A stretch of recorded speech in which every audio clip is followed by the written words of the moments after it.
Hello friends, तो आज हम बात करेंगे कि टैली में लेज़र कैसे बनाया जाता है। तो चलिए शुरू करते हैं। इसके लिए सबसे पहले हमको अल्ट प्लस F1 दबाना होगा, जिसमें हमको ऑप्शन दिखेंगे select company and create company. तो क्रिएट कंपनी के ऊपर एंटर करना है। यहाँ पर हमें कंपनी की डिटेल्स भरनी है। तो सबसे पहले कंपनी का नेम है अपने कंपनी का अभिनव ट्रेडर्स।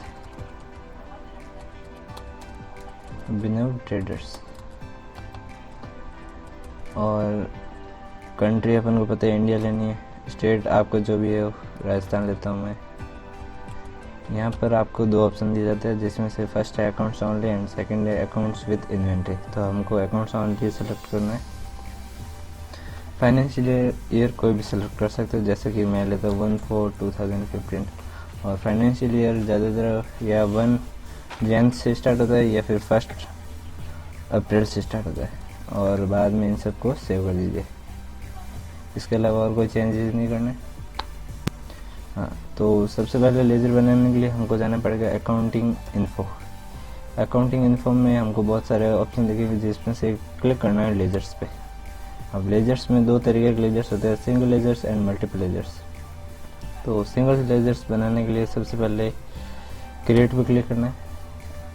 और जैसे कि हम बनाते हैं ओनर का, सबसे पहले हम ओनर का लेज़र बनाएंगे। तो ओनर का लेज़र बनाने के लिए हमको ओनर का नाम क्या, अभिनव, ब्रैकेट में लिख देंगे ओनर, या बिजनेसमैन लिख देते हैं, बिजनेसमैन। और ओनर का जो अंडर ग्रुप होगा वो होगा हमेशा कैपिटल नेचर, क्योंकि ये कैपिटल नेचर है और ये हमेशा बिजनेस में पैसा इन्वेस्ट करता है। सो इसका ग्रुप होगा कैपिटल नेचर।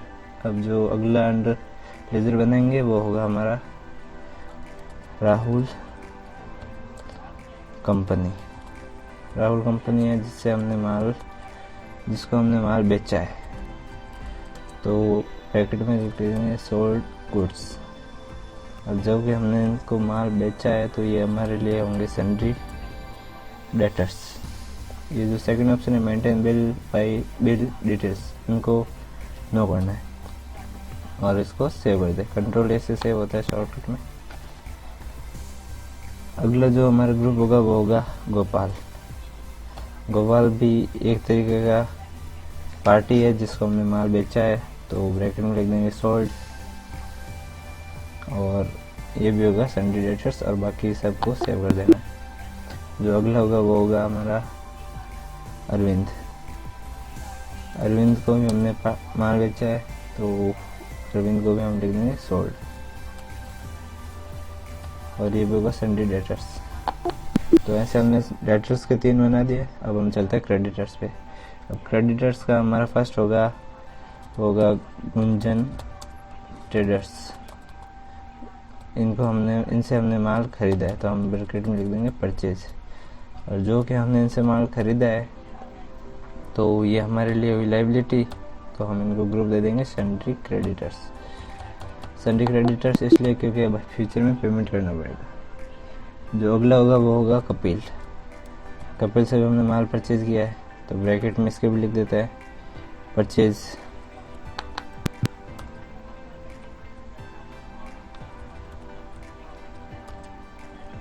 लिख देते हैं, जिससे हमें आइडिया रहेगा हमने लेज़र किस पर्पज़ से बनाया है। सन्ड्री क्रेडिटर होगा और बाकी सबको सेव कर दें। अगला होगा जो होगा हमारा रवि से हमने माल परचेज ही किया है, तो ये भी होगा सन्ड्री क्रेडिटर। तो ऐसे हमने सेल्स के भी 3 बनाए और परचेज के भी 3 लेज़र बना दिए। अब जो अगला लेज़र होगा वो हमारा होगा एक्सपेंसेस से रिलेटेड। तो सबसे फर्स्ट एक्सपेंसेस होता है हमारा सैलरी, जो कि जनरली ऑफिस में होते हैं स्टाफ को देने के लिए। और इसका जो ग्रुप होगा वो होगा इनडायरेक्ट एक्सपेंस।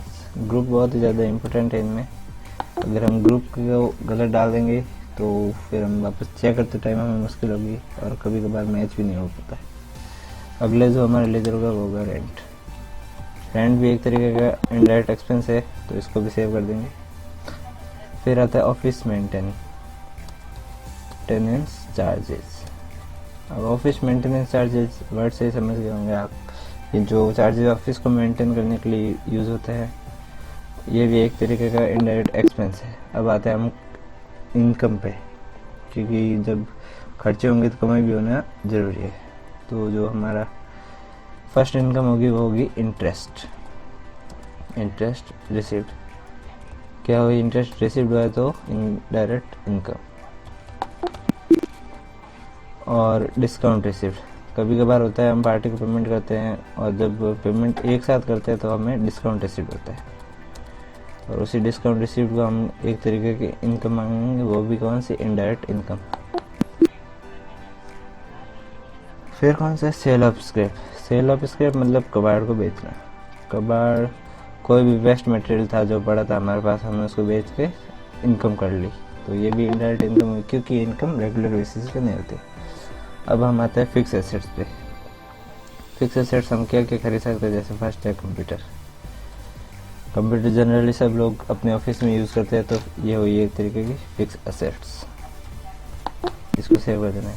और हुआ फर्नीचर सब लोग परचेज करते हैं और वो बहुत ज़्यादा मतलब 5 to 10 ईयर्स के लिए ही होता है, तो इसको भी फिक्स एसेट्स करेंगे। अब एक एग्जांपल लेते हैं, जैसे कि वो एक एसेट्स हैं जो ओनली 1 साल के अंदर अंदर ख़त्म हो जाएगी।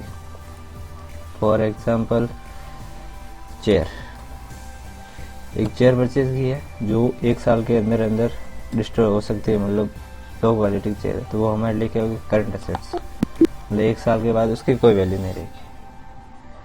तो ऐसे तो हम बना दिए हम सारे सिंगल लेज़र। अब हम चलते हैं मल्टीपल लेज़र में। मल्टीपल लेज़र में क्रिएट पे क्लिक करना है। मल्टीपल लेज़र का क्या फ़ायदा है कि एक ही अंडर ग्रुप में बहुत सारे लेज़र बना सकते हैं। जैसे कि मैं बनाता हूँ इनडायरेक्ट एक्सपेंस में बना देते हैं, या चलो इन्वेस्टमेंट में बना देते। छोड़ो, इन्वेस्टमेंट में बनाते हैं, तो इन्वेस्टमेंट में मैंने कोई शेयर परचेज कर लिया, लाइक एयरटेल शेयर, तो एक तरीके का इन्वेस्टमेंट है, तो इसका अंडर ग्रुप बता दिया इन्वेस्टमेंट। जैसे मैंने कोई पीपीएफ ले लिया, पीपीएफ मतलब समझते हैं आप लोग, तो ये भी इन्वेस्टमेंट हो गया। फिर एफडी करा ली, कोई कंपनी में बैंक में एफडी खोला ली मैंने, इन्वेस्टमेंट हो गया। और मान लो हमने कोई शेयर परचेज़ किया है किसी कंपनी के, टाटा कंपनी का हमने शेयर परचेज़ कर लिया, तो वो भी इन्वेस्टमेंट। ऐसे हम मल्टीपल लेज़र बना सकते हैं। अब बात रही इन सब लेज़र्स को देखने की, तो हम यहाँ पे भी देख सकते हैं, सिंगल लेज़र में भी देख सकते हैं। जैसे Airtel share, Arvind sold, cash share, computer, discount, FD, furniture, ये वही शेयर है जो हमने, मतलब ये वही लेज़र है जो हमने अभी बनाए थे।